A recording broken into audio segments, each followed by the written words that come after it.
आज मेरी सहेली ज्योति की शादी थी और मैं बहुत खुश थी। बचपन में तो हम दोनों साथ रहती थी, लेकिन जैसे ही जवान हुए तो हमें सिखाया गया कि अब हम साथ में नहीं रह सकती। मगर मना करने के बावजूद हमारी दोस्ती में कोई असर नहीं हुआ। हम तकरीबन रोज़ ही मिला करती थी।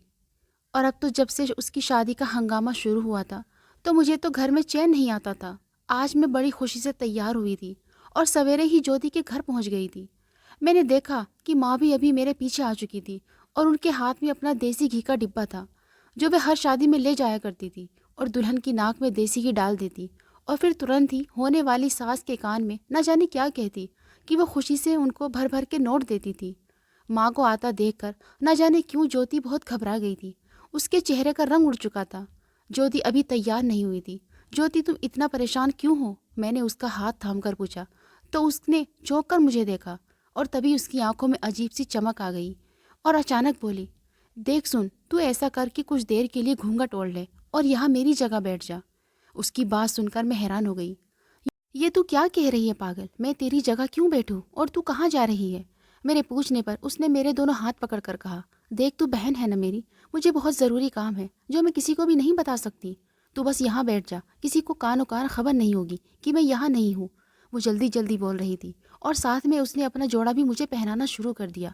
मुझे बहुत घबराहट हो रही थी। नहीं ज्योति, तू इस तरह बिना किसी को बताए कहीं नहीं जा सकती। इतना कहकर वो ज़बरदस्ती मुझे घूंघट उड़ाकर वहाँ से चली गई और मैं बस देखती ही रह गई। मुझे बहुत डर लग रहा था। आज से पहले कभी ऐसी हरकत नहीं की थी। मैं हैरान परेशान बैठी रही, लेकिन जैसे ही दरवाज़ा खुला तो मेरी ऊपर की सांस ऊपर और नीचे की नीचे रह गई, क्योंकि वहाँ मेरी माँ आ रही थी और उनके साथ ज्योति की सास भी आ रही थी। अगर मेरी माँ को पता चल जाता तो वो मेरे साथ पता नहीं क्या करती। वो दोनों बहुत हंसकर बातें करती जा रही थी, जबकि मेरी तो जान पर बनी थी। माँ ने मेरे करीब बैठकर हल्के से कहा, ज्योति बेटा सीधी लेट जाओ। ये बात सुनकर मैं थरथर कांपने लगी। मजबूरन मैं लेट गई। मेरी माँ ने मेरी नाक में देसी घी डालना शुरू कर दिया और साथ में मालिश भी करने लगी। उनका हाथ बहुत सख्त था, जैसे ही वो कुछ चेक कर रही हो, और मुझसे तकलीफ बर्दाश्त नहीं हो रही थी। मैंने तो मुश्किल से अपनी सिसकी रोकी। कुछ मिनट बाद माँ ने मुझे छोड़ दिया और तब जाकर मैंने सुकून की सांस ली। मैंने चादर हटाकर देखा कि मेरी माँ ज्योति की सास को कुछ कहती जा रही थी और वह खुश नजर आ रही थी। लेकिन फिर उन्होंने माँ के हाथों में कुछ रकम दी और वहाँ से निकल गई। मेरी जान में जान आ गई। मेरा पेट दुख रहा था। मेरी माँ ने इतनी ज़ोर से मालिश की थी कि मुझे ज्योति पर गुस्सा आने लगा था। मुझे मुसीबत में फंसाकर न जाने कहाँ चली गई थी। मैं इसी सोचों में घूमती कि अचानक ज्योति आ गई। मैंने जल्दी से चादर उतारी और उसे बहुत बुरा भला कहा और वो ये सब सुनकर हंसने लगी। फिर उसने बताया कि वो देसी घी वाली बात डर से भागी थी।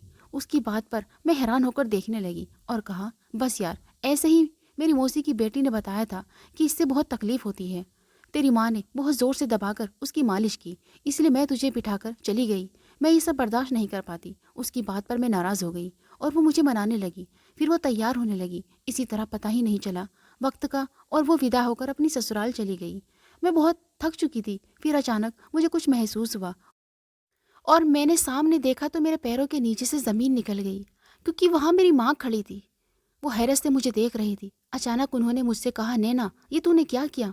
मैंने घबराकर अपने पेट की तरफ देखा तो मेरी चीख निकल गई। मेरी माँ काफ़ी मशहूर थी। जहाँ भी जाती वो लोग उसकी बहुत इज्जत किया करते थे और हर जगह उनके चर्चे थे। उनकी खासियत थी कि जब भी किसी की शादी में जाती थी, अपने साथ देसी घी का डिब्बा ज़रूर लेकर जाया करती थी और वे दुल्हन की नाक में डालकर कुछ कुछ करती और कुछ देर बाद दुल्हन की सास के कान में कुछ कहती। न जाने वो ऐसा क्या बोलती कि वो लोग बहुत खुश होकर माँ को अच्छी खासी रकम देते और तोहफे भी दिया करते थे। मैं हर वक्त यही सोचा करती कि मेरी माँ आखिर ऐसा क्यों करती है और इसका मकसद क्या था। मगर मुझे ये बात कभी समझ नहीं आई। जैसे मैं जवान होती चली गई, मुझे मेरी माँ का राज जानने की इच्छा बढ़ती गई। लेकिन जब मैं इसके बारे में पूछती तो वो मुझे अजीब नज़रों से देखती थी। वो बहुत सख्त मिजाज की थी और अगर किसी ने अनबन हो जाती तो अगले दिन उस बंदे की खैर नहीं होती थी। वे कभी भी किसी भी हालत में माफ़ करने को तैयार नहीं होती थी, चाहे उनकी बेटी ही क्यों ना हो। मैं उनकी इस आदत से परेशान रहती थी। एक माँ ही तो थी, मेरा सहारा।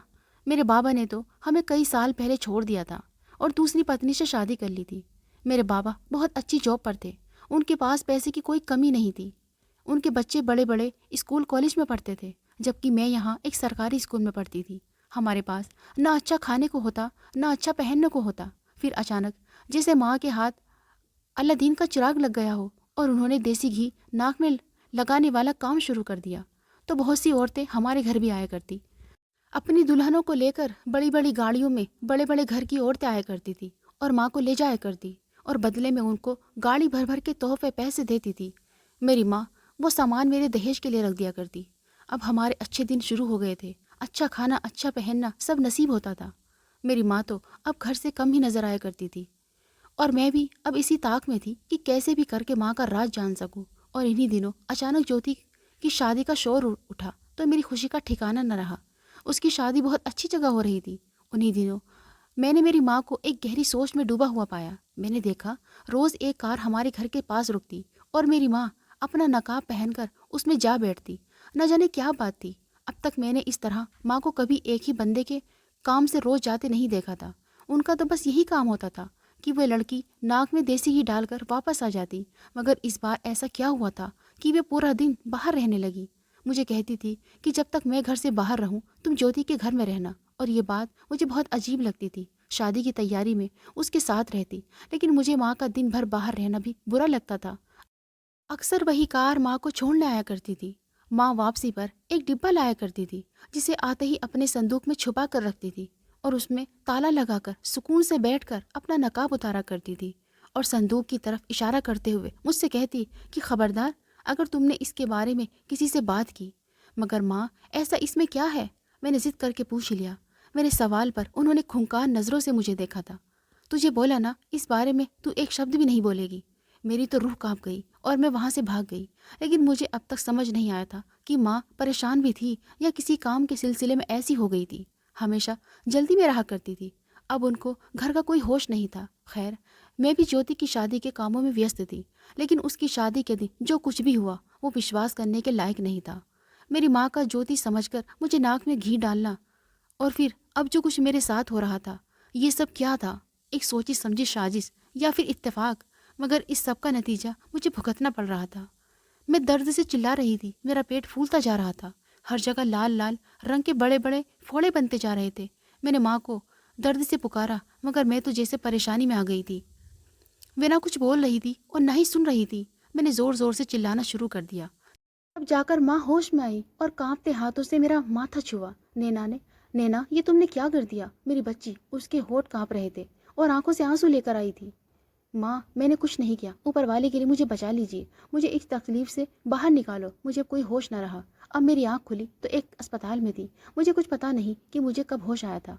मेरे दोनों बाजुओं में ड्रिप लगी हुई थी और जैसे ही मैंने उठने की कोशिश की तो मेरे पेट में दर्द की एक लहर उठी थी। इस वक्त न जाने कहाँ से मेरी माँ आ गई और मुझे थाम लिया। नैना, लेटी रहो मेरी बच्ची। उनके लहजे में क्या था मैं समझ नहीं पाई थी, मगर मजबूरन मैं लेट गई क्योंकि दर्द बर्दाश्त नहीं हो रहा था। फिर मेरी माँ ने जो कुछ मुझे बताया, मुझे लगा जैसे आसमान मेरे सिर पर आ गिरा हो। मैंने कहा, नहीं माँ, ये नहीं हो सकता। ये आप क्या कह रही हैं? मैंने बहुत मुश्किल से कहा। मगर मेरी माँ दोनों आंखों पर दुपट्टा रखकर आंसू बहा रही थी।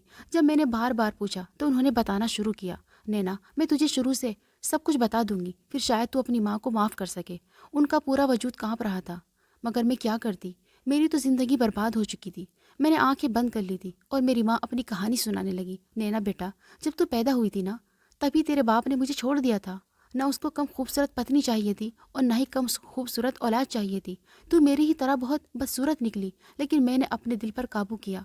लोगों के घर काम काज करके ज़िंदगी गुजारी ताकि तुझे कोई परेशानी न हो। फिर मुझे एक जानी मानी शीला दाई के यहाँ काम मिल गया। मैं दिन भर उसके घर की सफाई किया करती और बदले में मुझे चंद रुपए मिल जाया करते।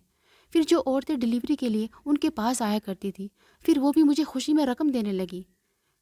मैं उस काम से बहुत खुश थी। फिर एक दिन मैंने देखा शीला दाई के पास एक औरत अपनी बहू को लेकर आई और कहा, शीला चाची, इसको ज़रा देखो, देखकर बताओ ये बांझ तो नहीं है। तब मैंने देखा कि शीला दीदी ने उस लड़की को बिठाकर उसके नाक में देसी घी डाला और फिर ज़ोर से उसके पेट में काफ़ी देर तक मालिश की, जिसे कुछ तलाश कर रही है।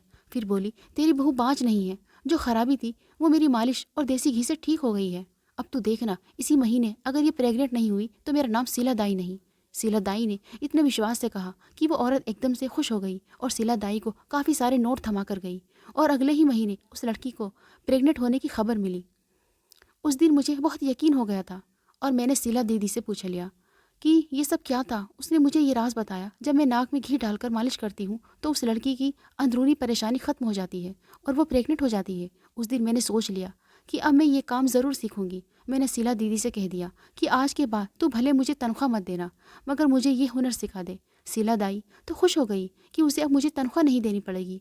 यूँ मैं 1 महीने के अंदर ही इस काम में माहिर हो गई। तब मैंने पूरे मोहल्ले और ख़ानदान में ये बात फैला दी कि मैं नाक में देसी घी डालकर बता देती हूँ कि वो बांझ है या नहीं, और इसी तरह मेरा काम चल निकला। मैं बहुत खुश थी। लोग शादी के दिन ही दुल्हन का इलाज करवाते रहे कि अगले ही महीने वो प्रेग्नेंट हो जाती है। लेकिन फिर एक दिन मुझे एक औरत ने अपने घर बुला लिया। मैं समझी वो भी इलाज के लिए बुला रही है, मगर उसने मुझे किसी और काम के लिए बुलाया था। मैं जैसे ही उसके बंगले पर पहुंची, मैंने देखा बड़ा आलीशान घर था। उस औरत ने कीमती कपड़े और जेवर पहने हुए थे। उस औरत ने मेरी बहुत अच्छे से स्वागत किया और मेरे सामने 1 लाख रुपए रखकर बोली, मेरा छोटा सा काम है, मगर उसके बदले में हर महीने ये पैसे दिया करूंगी। मैं तो रकम देखकर ही दंग रह गई थी। इतने सारे पैसे सुनकर मुझे अपने कानों पर यकीन नहीं हो रहा था। मगर मुझे काम क्या करना होगा, इस बात पर वो औरत मुस्कुराकर कहने लगी और बताया, वो एक स्त्री रोग महिलाओं की डॉक्टर है। अक्सर उसके पास ऐसी औरतें आती हैं जो माँ बनना चाहती हैं, मगर वो चाहती है कि उसका बच्चा किसी और की कोख से पैदा हो, ताकि ना तो उसका वजन बढ़े और ना ही उन्हें कोई तकलीफ बर्दाश्त करनी पड़े। इसलिए मैं उनका बच्चा किसी और की कोख में ट्रांसफ़र कर दिया करती हूँ। लेकिन इसके लिए मुझे काफ़ी मदद चाहिए। आप मेरे मरीजों का इलाज करेंगी ताकि वो एक ही महीने में पेट से हो जाए। उनकी बातें सुनकर तो मैं हैरत में पड़ गई थी। मैंने पहले कभी न ऐसा सुना था और ना ही कभी देखा था। लेकिन जब उसने सारा मामला समझाया, तब मैं समझ गई। आजकल तो ये आम बात है। कोई भी गरीब औरत अच्छी खासी रकम के बदले उस बच्चे को 9 महीने अपनी कोख में पालती है। फिर बच्चा उनके बाप को मिल जाया करता था। मैं उस मैडम की हर केस में उनकी मदद किया करती थी और मुझे हर महीने 1 लाख रुपए मिल जाया करते थे। मैं बहुत खुश थी। न घर का होश था, न ही अपनी बच्ची का। लेकिन फिर जब मुझे एक दिन उस मैडम ने दवाई दी और कहा, अगर मैं ये दवाई देसी घी में मिलाकर मरीजों की नाक में डालूं तो वो मुझे और ज़्यादा रकम देगी, मेरा लालच बढ़ने लगा। मैंने बिना सोचे समझे ये दवाई मिलाना शुरू कर दी। मुझे बस अपने पैसों से मतलब था। मैं दवाई डिब्बे में डालकर लाया करती और आते ही संदूक में छुपा दिया करती थी। लेकिन मैडम कभी कभी ये काम करने को कहा करती थी। और एक दिन वो हो गया कि इस दवाई के नतीजे से मुझे मालूम हो गया था, अब मैं ये काम नहीं करूँगी। मैं किसी के साथ इतना बुरा नहीं कर सकती। मगर मैडम ने उसके बदले में ज़्यादा रकम लेकर मुझे ख़रीद लिया था। मुझे अपनी मजबूरियाँ सब याद आने लगी थी कि किसी ने मेरा साथ नहीं दिया था। अब मैं भी अपनी बेटी की अच्छी जगह शादी करना चाहती थी और उसके लिए मेरे पास पैसा होना ज़रूरी था, क्योंकि पैसे से सब कुछ खरीदा जा सकता है, अच्छा दामाद भी। इसलिए मैंने अपनी आंखें और कान बंद कर लिए थे। लेकिन मेरी बदकिस्मती देखो, गलत फहमी में वही दवाई मिला हुआ देसी घी का डिब्बा ले गई और गलती से उस दिन ज्योति के लिए वो दवाई मिला हुआ देसी घी लेकर आई थी। और कुदरत शायद मुझे मेरे किए की सज़ा देना चाहती थी। तभी इत्तेफाक से ज्योति की जगह तू बैठी थी और मैंने तेरी नाक में दवा डाल दी। और रात को जब तेरे पेट में लाल रंग के फोड़े बनना शुरू हुए तो मैं समझ गई कि तेरे साथ वही हो चुका था जो आज तक दूसरों की बहू बेटियों के साथ में मैं करती आई थी। अब तक बहुत देर हो चुकी थी। तेरा ऑपरेशन करना पड़ा क्योंकि उस दवा का जहर अंदर अंदर फैलता जा रहा था। अब तू हमेशा के लिए बांझ हो गई है मेरी बच्ची। ये कहते हुए मेरी माँ ज़ोर ज़ोर से रोने लगी और मेरे आंसू मेरे अंदर ही गिरते जा रहे थे। मेरी माँ के किए की सज़ा मुझे मिल रही थी। मैं एक औरत होकर भी माँ बनने का कभी सोच भी नहीं सकती थी। मुझे अपना आप अधूरा लगने लगा। वैसे भी मैं शक्ल सूरत से कोई ख़ास नहीं थी। अब तो माँ बनने का भी सुख छिन चुका था मुझसे। अब कौन शादी करता। मेरा दिल खून के आंसू रो रहा था, मगर मैं खामोश थी। मेरी माँ ने बताया कि डॉक्टर से कुछ लोग गैर कानूनी तरीके से इलाज करवाने आते हैं। हर तरह तरह के लोग आया करते थे और धोखे से किसी को बांझ बनाने के लिए भारी रकम दी जाती थी। मुझे बहुत हैरत हो रही थी कि कैसे कैसे लोग इस दुनिया में रहते हैं जो ये काम करवाते हैं, और कुछ लोग ये काम आसान कर देते हैं। जैसे कि मेरी माँ, उसके लिए किसी को सज़ा मिल चुकी थी, मगर मैं खुश थी। उस दिन जान से प्यारी दोस्त ज्योति बच गई, वरना मैं खुद को कभी माफ़ नहीं कर पाती और शायद मुझे मेरी माँ का ये राज भी कभी मालूम न पड़ता। अब बस ऊपर वाले से ये दुआ करती हूँ कि मेरी ज़िंदगी सुकून से गुजरे और मेरी माँ को माफ़ी मिल जाए। वे अपने किए पर बहुत शर्मिंदा थी, इसलिए मेरी माँ ने पुलिस को उस डॉक्टर के बारे में सब कुछ बता दिया और उन सब महिलाओं की सच्चाई भी बता दी। इस सब की गवाह मेरी माँ थी। आज डॉक्टर के साथ मेरी माँ भी जेल में थी उनको 6 महीने की सज़ा हुई थी क्योंकि वो बाकी लोगों की गवाह बनी थी। 6 महीने बाद मेरी माँ रिहा हो गई। उसने सारे गलत काम छोड़ दिए थे।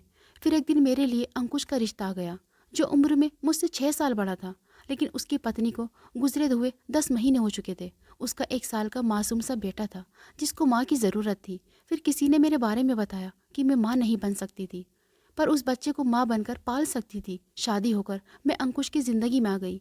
मुझे मेरे सब्र का मीठा फल मिल गया था। मेरा बेटा जिसमें मेरी जान बसती थी और अंकुश इतने अच्छे पति साबित हुए, कभी मैंने सोचा भी नहीं था। वो मेरा बहुत ख्याल रखते थे और मुझसे बहुत मोहब्बत करते थे। मैं जितना ऊपर वाले का शुक्र अदा करूं उतना ही कम है। अगर आपको हमारी आज की कहानी पसंद आई है तो इसे लाइक करें और अपने दोस्तों के साथ शेयर करें। और हाँ, चैनल पर नए हैं तो प्लीज़ चैनल को ज़रूर सब्सक्राइब करें।